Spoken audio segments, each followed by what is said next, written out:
أعوذ بالله من الشيطان الرجيم. بسم الله الرحمن الرحيم. تبارك الذي بيده الملك وهو على كل شيء قدير. الذي خلق الموت والحياة ليبلوكم أيكم أحسن عملا وهو العزيز الغفور. الذي خلق 7 سماوات طباقا ما ترى في خلق الرحمن من تفاوت فارجع البصر هل ترى من فطور ثم ارجع البصر كرتين ينقلب إليك البصر خاسئا وهو حسير. ولقد زينا السماء الدنيا بمصابيح وجعلناها رجوما للشياطين وأعتدنا لهم عذاب السعير. وللذين كفروا بربهم عذاب جهنم وبئس المصير. وللذين كفروا بربهم عذاب جهنم وبئس المصير. إذا ألقوا فيها سمعوا لها شهيقا وهي تفور تكاد تميز من الغيظ كلما ألقي فيها فوج سألهم خزنتها ألم يأتكم نذير قالوا بلى قد جاءنا نذير فكذبنا وقلنا ما نزل الله من شيء إن أنتم إلا في ضلال كبير. وقالوا لو كنا نسمع أو نعقل ما كنا في أصحاب السعير فاعترفوا بذنبهم فسحقا لأصحاب السعير. إن الذين يخشون ربهم بالغيب لهم مغفرة وأجر كبير. وأسروا قولكم أو اجهروا به إنه عليم بذات الصدور. ألا يعلم من خلق وهو اللطيف الخبير. هو الذي جعل لكم الأرض ذلولا فامشوا في مناكبها وكلوا من رزقه وإليه النشور. أأمنتم من في السماء أن يخسف بكم الأرض فإذا هي تمور أم أمنتم من في السماء أن يرسل عليكم حاصبا فستعلمون كيف نذير. ولقد كذب الذين من قبلهم فكيف كان نكير. أولم يروا إلى الطير فوقهم صافات ويقبضن ما يمسكهن إلا الرحمن إنه بكل شيء بصير.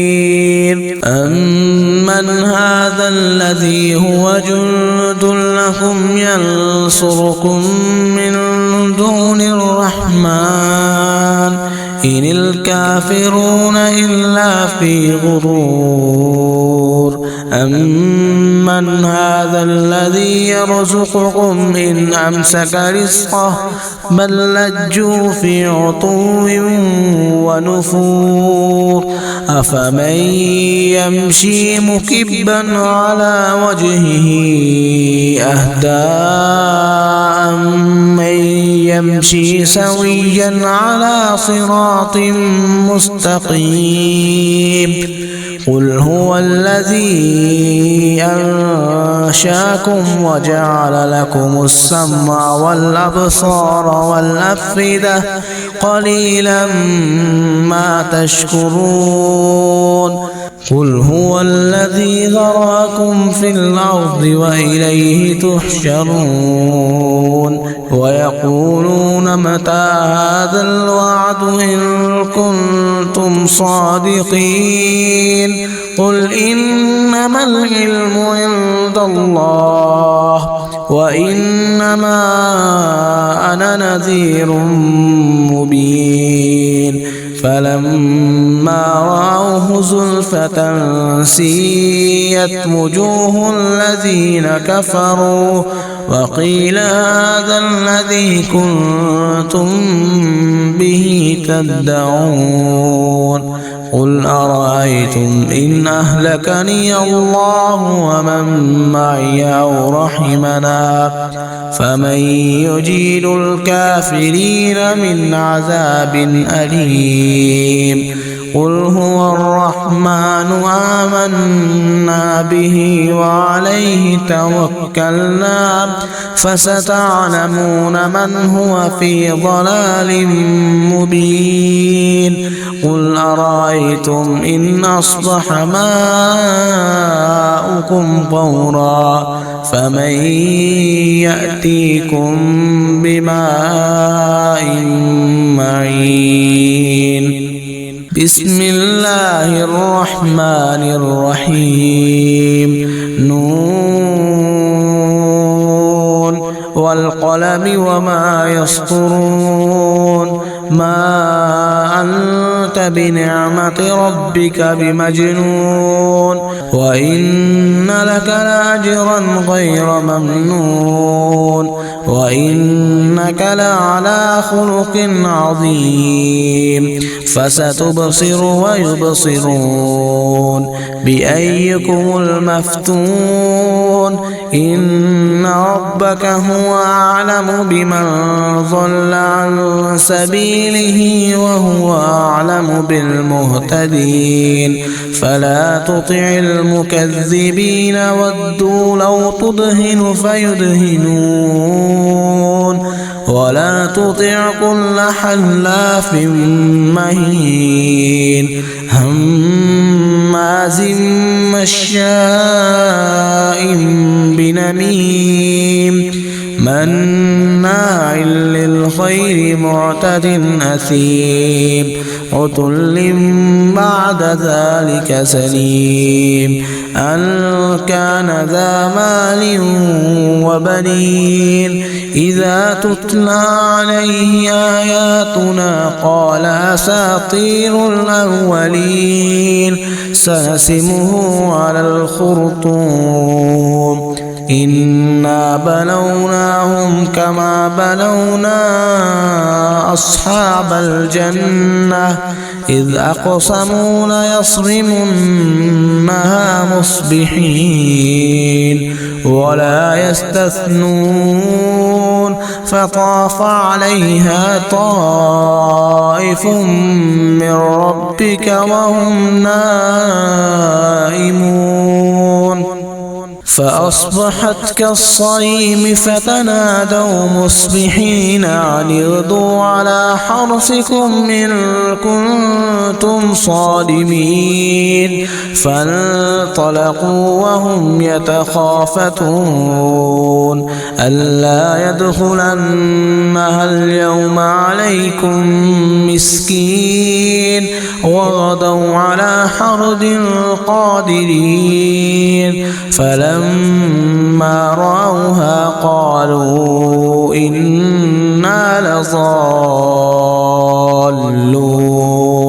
بل نحن محرومون قال أوسطهم ألم أقل لكم لولا تسبحون قالوا سبحان ربنا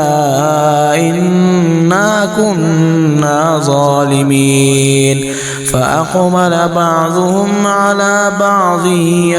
يتلاومون قالوا يا ويلنا إنا كنا طاغين عسى ربنا أن يبدلنا خيرا منها إنا إلى ربنا راغبون قال كذلك العذاب ولعذاب الآخرة أكبر لو كانوا يعلمون إن للمتقين عند ربهم جنات النعيم أفنجعل المسلمين كالمجرمين ما لكم كيف تحكمون أم لكم كتاب فيه تدرسون إن لكم فيه لما تخيرون أم لكم أيمان علينا بالغة إلى يوم القيامة إن لكم لما تحكمون سلهم أيهم بذلك زعيم أم لهم شركاء فليأتوا بشركائهم إن كانوا صادقين يوم يكشف عن ساق ويدعون إلى السجود فلا يستطيعون خاشعة أبصارهم ترهقهم ذلة وقد كانوا يدعون إلى السجود وهم سالمون فذرني ومن يكذب بهذا الحديث سنستدرجهم من حيث لا يعلمون وأملي لهم إن كيدي متين أم تسألهم أجرا فهم من مغرم مثقلون أم عندهم الغيب فهم يكتبون فاصبر لحكم ربك ولا تكن كصاحب الحوت إذ نادى وهو مكذوم لولا أن تداركه نعمة من ربه لنبذ بالعراء وهو مذموم فاجتباه ربه فجعله من الصالحين وإن يكاد الذين كفروا ليزلقونك بأبصارهم لما سمعوا الذكر ويقولون إنه لمجنون وما هو إلا ذكر للعالمين بسم الله الرحمن الرحيم الحاقة ما الحاقة وما أدراك ما الحاقة كذبت ثمود وعاد بالقارعة فأما ثمود فأهلكوا بالطاغية وأما عاد فأهلكوا بريح صرصر عاتية سخرها عليهم 7 ليال و8 أيام حصوما فترى القوم فيها صرعا كأنهم أعجاز نخل خاوية فهل ترى لهم من باقية وجاء فرعون ومن قبله والمؤتفكات بالخاطية فعصوا رسول ربهم فأخذهم أخذة رابية إنا لما طغى الماء حملناكم في الجارية لنجعلها لكم تذكرة وتعيها أذن واعية فإذا نفخ في الصور نفخة واحدة وحملت الأرض والجبال فدكتا دكة واحدة فيومئذ وقعت الواقعة وانشقت السماء فهي يومئذ واهية والملك على أرجائها ويحمل عرش ربك فوقهم يومئذ ثمانية يومئذ تعرضون لا تخفى منكم خافية فأما من أوتي كتابه بيمينه فيقول هاؤم اقرءوا كتابيه إني ظننت أني ملاق حسابيه فهو في عيشة راضية في جنة عالية قطوفها دانية كلوا واشربوا هنيئا بما أسلفتم في الأيام الخالية في جنة عالية قطوفها دانية كلوا واشربوا هنيئا بما أسلفتم في الأيام الخالية وأما من أوتي كتابه بشماله فيقول يا ليتني لم أوت كتابيه ولم أدر ما حسابيه يا ليتها كانت القاضية ما أغنى عني ماليه هلك عني سلطانيه خذوه فغلوه ثم الجحيم صلوه ثم في سلسلة زرعها 70 ذراعا فاسلكوه إنه كان لا يؤمن بالله العظيم ولا يحض على طعام المسكين فليس له اليوم هاهنا حميم ولا طعام إلا من غسلين لا يأكله إلا الخاطئون فلا أقسم بما تبصرون وما لا تبصرون إنه لقول رسول كريم وما هو بقول شاعر قليلا ما تؤمنون ولا بقول كاهن قليلا ما تذكرون تنزيل من رب العالمين ولو تقول علينا بعض الأقاويل لأخذنا منه باليمين ثم لقطعنا منه الوتين فما منكم من أحد عنه حاجزين وإنه لتذكرة للمتقين وإنا لنعلم أن منكم مكذبين وإنه لحسرة على الكافرين وإنه لحق اليقين فسبح باسم ربك العظيم بسم الله الرحمن الرحيم سأل سائل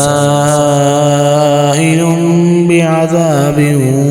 واقع للكافرين ليس له دافع من الله ذي المعارج تعرج الملائكة والروح إليه في يوم كان مقداره 50,000 سنة فاصبر صبرا جميلا إنهم يرونه بعيدا ونراه قريبا يوم تكون السماء كالمهل وتكون الجبال كالعهن ولا يسأل حميم حميما يبصرونهم يود المجرم لو يفتدي من عذاب يومئذ ببنيه وصاحبته وأخيه وفصيلته التي تؤويه ومن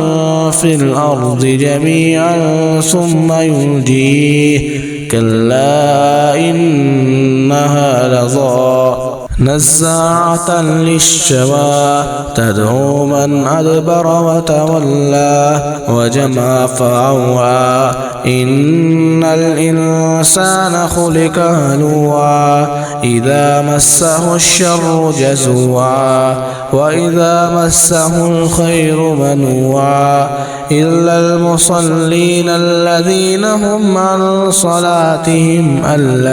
هم على صلاتهم دائمون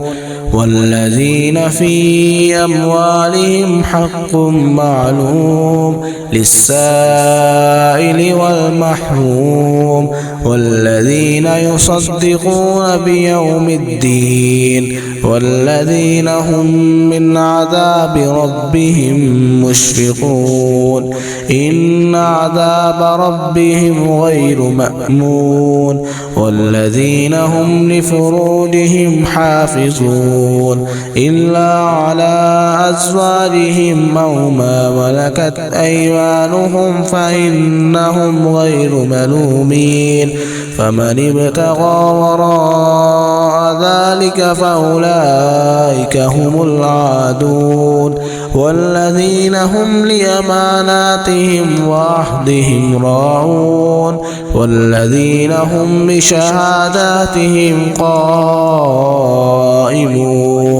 والذين هم على صلاتهم يحافظون أولئك في جنات مكرمون فما للذين كفروا قبلك مهطعين عن اليمين وعن الشمال عزين أيطمع كل امرئ منهم أن يدخل جنة نعيم كلا إنا خلقناهم مما يعملون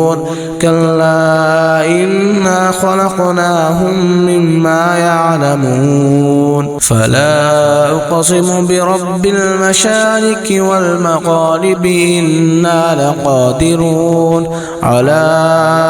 أن نبدل خيرا منهم وما نحن بمسبوقين فذرهم يخوضوا ويلعبوا حتى يلاقوا يومهم الذي يوعدون يوم يخرجون من الأجداث سراعا كأنهم إلى نصب يوفزون خاشعة أبصارهم ترهقهم ذلة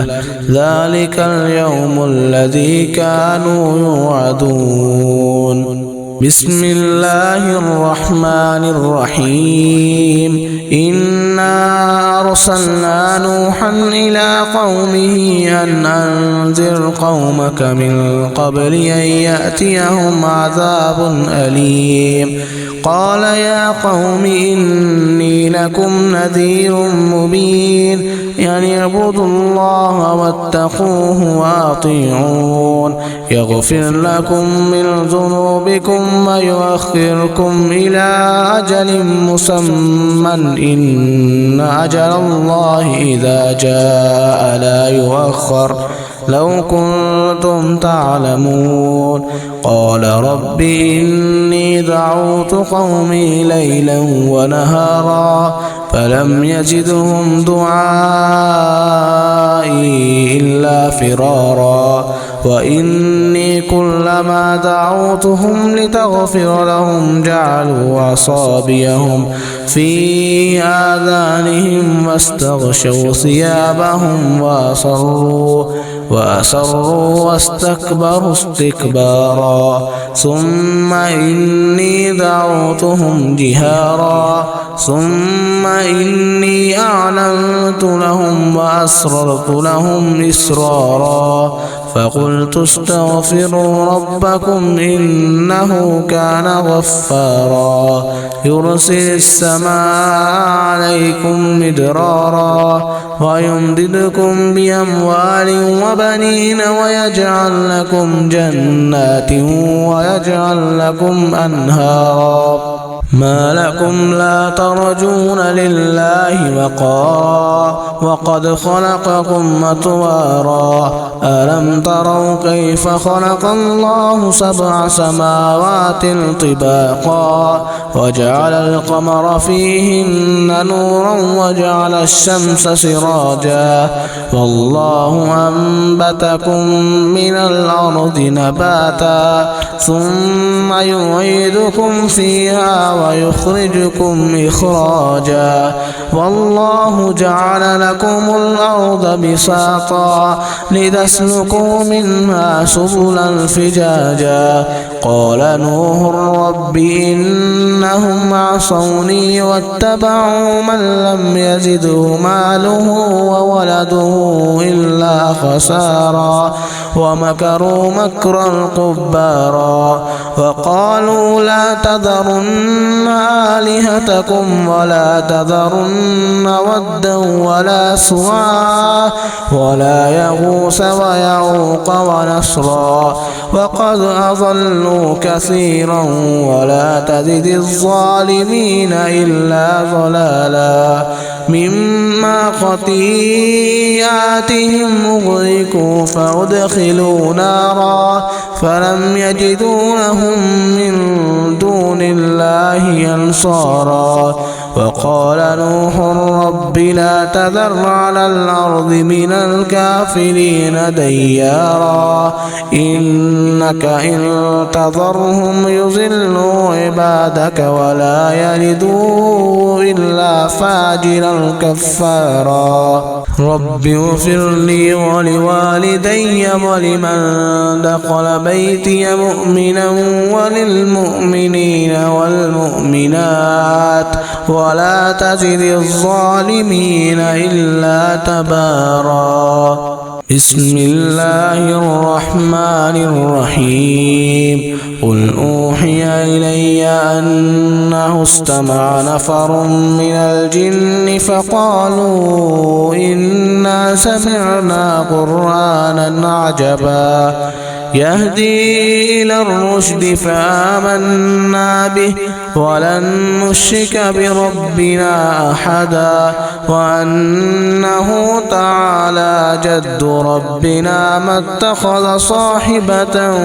ولا ولدا وأنه كان يقول سفيهنا على الله شططا وأنا ظننا أن لن تقول الإنس والجن على الله كذبا وأنه كان رجال من الإنس يعوذون برجال من الجن فزادوهم رهقا وأنه كان رجال من الإنس يعوذون برجال من الجن فزادوهم رهقا وأنهم ظنوا كما ظننتم أن لن يبعث الله أحدا وأنا لمسنا السماء فوجدناها مليت حرسا شديدا وشهبا وأنا كنا نقعد منها مقاعد للسمع فمن يستمع الآن يجد له شهابا رصدا وأنا لا ندري أشر أريد بمن في الأرض أم أراد بهم ربهم رشدا وأنا منا الصالحون ومنا دون ذلك كنا طرائق قددا وأنا ظننا أن لن نعجز الله في الأرض ولن نعجزه هربا وأنا لما سمعنا الهدى آمنا به فمن يؤمن بربه فلا يخاف بخسا ولا رهقا وأنا منا المسلمون ومنا القاسطون فمن أسلم فأولئك تحروا رشدا وأما القاسطون فكانوا لجهنم حطبا وأن لو استقاموا على الطريقة لأسقيناهم ماء غدقا لنفتيهم فيه ومن يعرض عن ذكر ربه يسلكه عذابا صعدا وأن المساجد لله فلا تدعوا مع الله أحدا وأنه لما قام عبد الله يدعوه كادوا يكونون عليه لبدا قل إنما أدعو ربي ولا أشرك به أحدا قل إني لا أملك لكم ضرا ولا رشدا قل إني لن يجيرني من الله أحد ولن أجد من دونه ملتحدا إلا بلاغا من الله ورسالاته ومن يعص الله ورسوله فإن له نار جهنم خالدين فيها أبدا حتى إذا رأوا ما يوعدون فسيعلمون من أضعف ناصرا وأقل عددا قل إن أدري قريب ما توعدون أم يجعل له ربي أمدا عالم الغيب فلا يظهر على غيبه أحدا إلا من ارتضى من رسول فإنه يسلك من بين يديه ومن خلفه رصدا ليعلم أن قد أبلغوا رسالات ربهم وأحاط بما لديهم وأحصى كل شيء عددا بسم الله الرحمن الرحيم يا أيها المزمل قم الليل إلا قليلا نصفه أو انقص منه قليلا أو زد عليه ورتل القرآن ترتيلا إنا سنلقي عليك قولا ثقيلا إن ناشئة الليل هي أشد وطئا وأقوم قيلا إن لك في النهار سبحا طويلا واذكر اسم ربك وتبتل إليه تبتيلا رب المشرق والمغرب لا إله إلا هو فاتخذه وكيلا واصبر على ما يقولون واهجرهم هجرا جميلا وذرني والمكذبين أولي النعمة ومهلهم قليلا إن لدينا أنكالا وجحيما وطعاما ذا غصة وعذابا أليما يوم ترجف الأرض والجبال وكانت الجبال كثيبا مهيلا إنا أرسلنا إليكم رسولا شاهدا عليكم كما أرسلنا إلى فرعون رسولا فعصى فرعون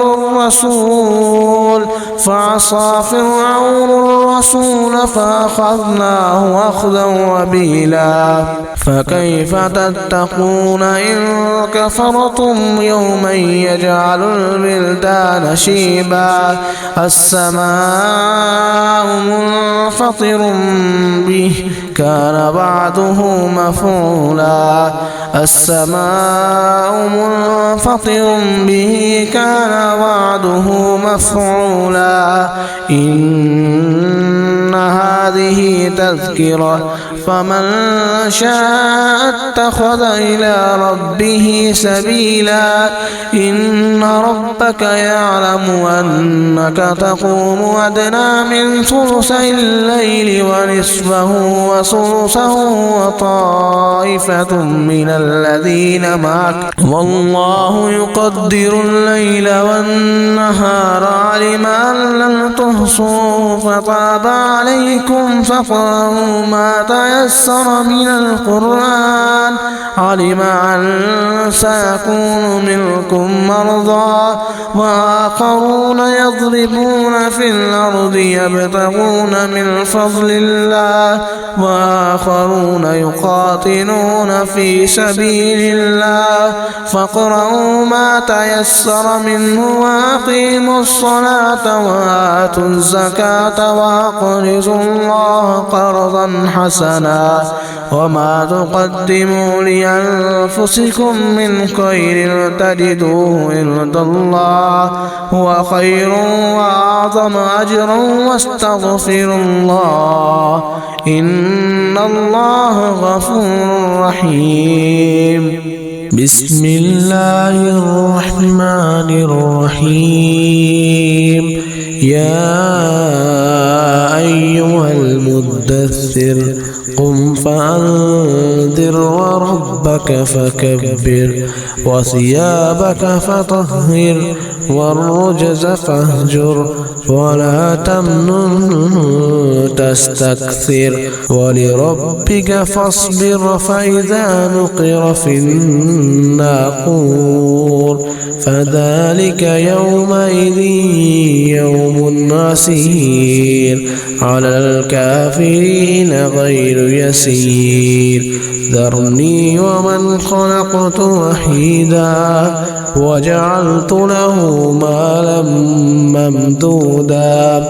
وبنين شهودا ومهدت له تمهيدا ثم يطمع أن أزيد كلا إنه كان لآياتنا عنيدا سأرهقه صعودا إنه فكر وقدر فقتل كيف قدر ثم قتل كيف قدر ثم نذر ثم عبس وبصر ثم أدبر واستكبر فقال إن هذا إلا سحر يؤثر إن هذا إلا قول البشر سأصليه سقر وما أدراك ما سقر لا تبقيه ولا تذر لواحة للبشر عليها 19 وما جعلنا أصحاب النار إلا ملائكة وما جعلنا عدتهم إلا فتنة للذين كفروا ليستيقن الذين أوتوا الكتاب ويزداد الذين آمنوا إيمانا ولا يرتاب الذين أوتوا الكتاب والمؤمنون وليقول الذين في قلوبهم مرض والكافرون ماذا أراد الله بهذا مثلا كذلك يضل الله من يشاء ويهدي من يشاء وما يعلم جنود ربك إلا هو وما هي إلا ذكرى للبشر كلا والقمر والليل إذ أدبر والصبح إذا أسفر إنها لإحدى الكبر نظيرا للبشر لمن شاء منكم أن يتقدم أو يتأخر كل نفس بما كسبت رهينة إلا أصحاب اليمين في جنات يتساءلون عن المجرمين ما سلككم في سقر قالوا لم نك من المصلين ولم نك نطعم المسكين وكنا نخوض مع الخائضين وكنا نكذب بيوم الدين حتى أتانا اليقين فما تنفعهم شفاعة الشافعين فما لهم عن التذكرة معرضين كأنهم حمر مستنفرة فرت من قسورة بل يريد كل امرئ منهم أن يؤتى صحفا منشرة كلا بل لا يخافون الآخرة كلا إنه تذكرة فمن شاء ذكره وما يذكرون إلا أن يشاء الله هو أهل التقوى وأهل المغفرة بسم الله الرحمن الرحيم لا أقسم بيوم القيامة ولا أقسم بالنفس اللوامة أيحسب الإنسان أن لن نجمع عظامه بلى قادرين على أن نسوي بنانه بل يريد الإنسان ليفجر أمامه يسأل أيان يوم القيامة فإذا برق البصر وخسف القمر وجمع الشمس والقمر يقول الإنسان يومئذ أين المفر كلا لا وزر إلى ربك يومئذ المستقر ينبأ الإنسان يومئذ بما قدم وأخر بل الإنسان على نفسه بصيرة ولو ألقى معاذيره لا تحرك به لسانك لتعجل به إن علينا جمعه وقرآنه فإذا قرأناه فاتبع قرآنه ثم إن علينا بيانه كلا بل تحبون العاجلة وتذرون الآخرة وجوه يومئذ ناظرة إلى ربها ناظرة ووجوه يومئذ باسرة تظن أن يفعل بها فاقرة كلا إذا بلغت التراقي وقيل من راق وظن أنه الفراق والتفت الساق بالساق إلى ربك يومئذ المساق فلا صدق ولا صلى ولكن كذب وتولى ثم ذهب إلى أهله يتمطى أولى لك فأولى ثم أولى لك فأولى أيحسب الإنسان أن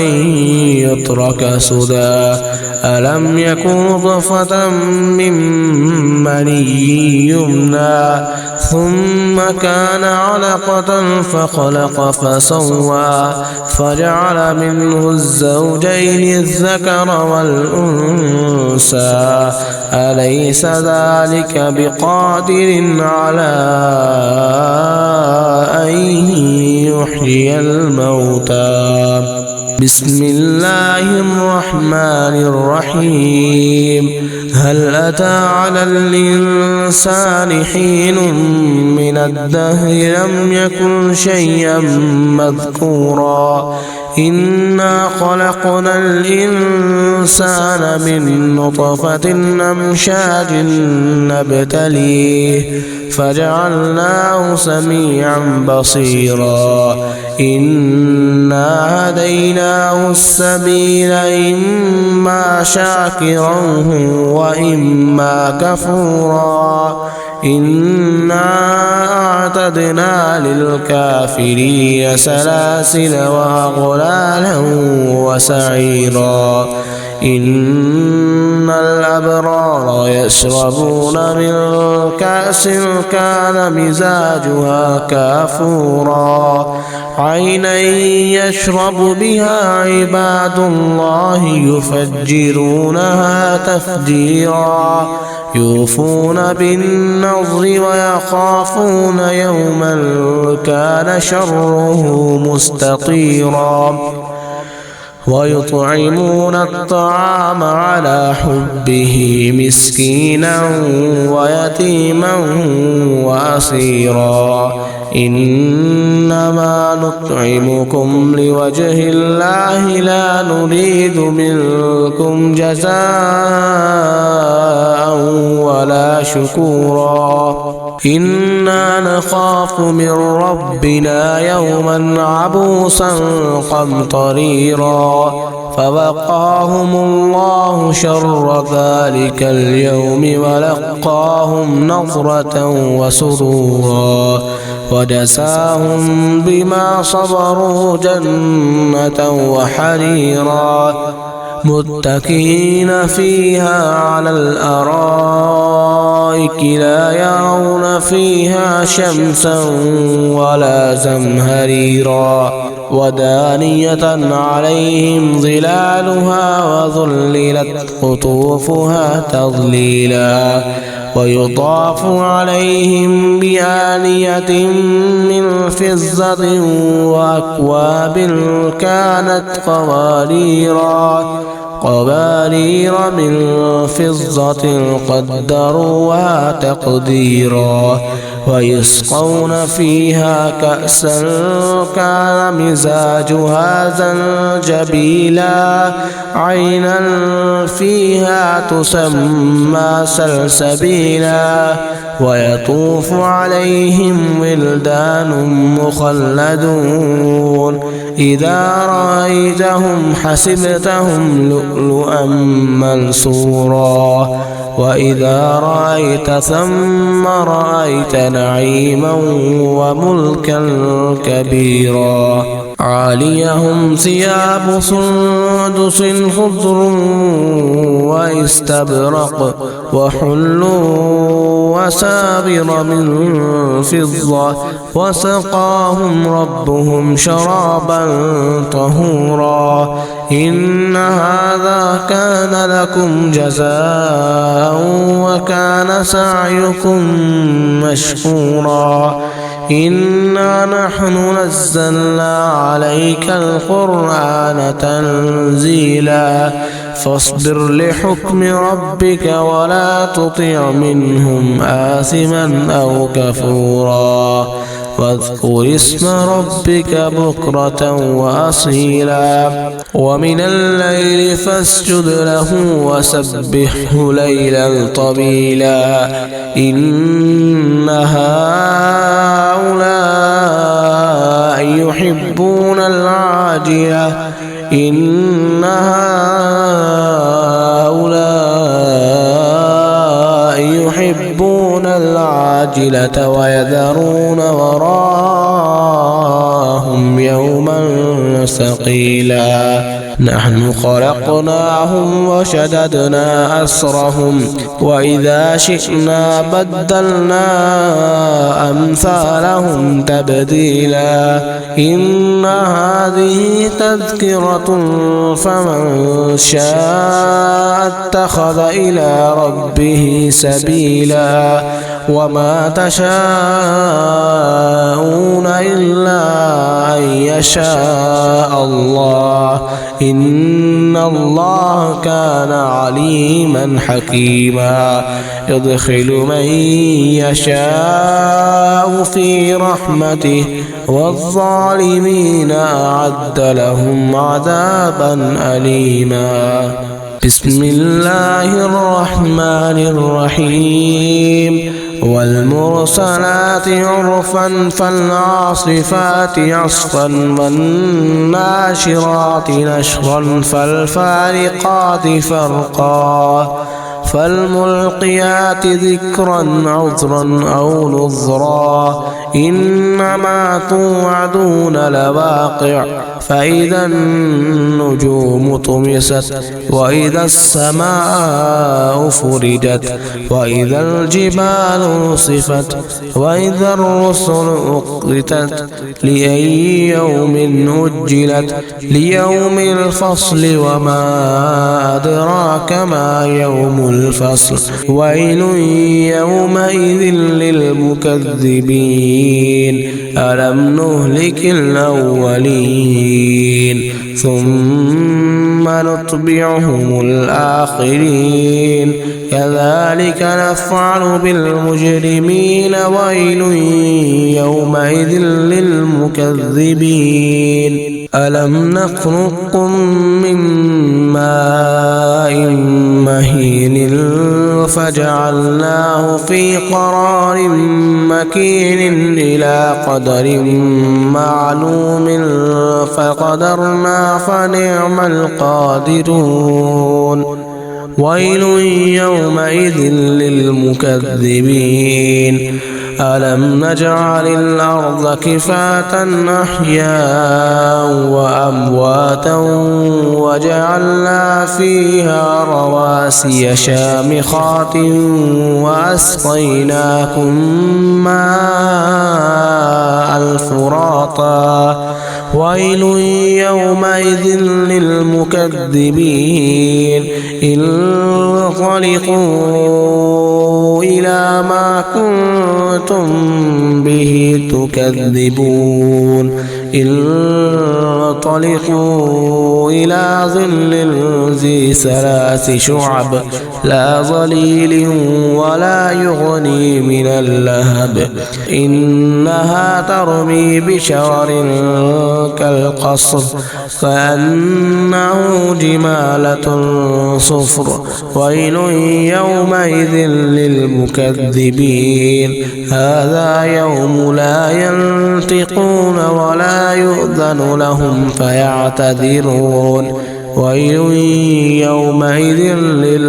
للمكذبين هذا يوم الفصل جمعناكم والأولين فإن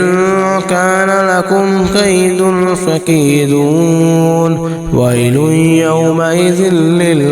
للمكذبين إن المتقين في ظلال